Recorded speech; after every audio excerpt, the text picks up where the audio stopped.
Hi, I'm Lee Brooks. I'm Director of Operations at the Welsh Ambulance Service, and we have an important message for university students ahead of Freshers Week. Starting university is a cause for celebration as students embark on a new chapter in their lives, and rightly so. It's become a rite of passage for new students, but we're still in the throes of a global pandemic, so we're asking people to celebrate responsibly.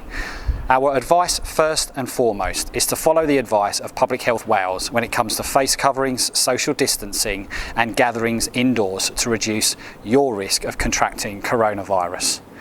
We're also asking people to drink in moderation because partying and alcohol consumption can lead to injury and illness, which in turn generates calls to 999.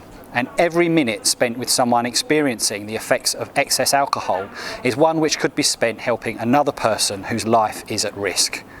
Look out for your friends. Plan your transport home and make sure there's enough medication in the house to help with the effects of overindulgence or minor injuries which can be treated at home. Have fun. Stay safe. Croeso I Cymru.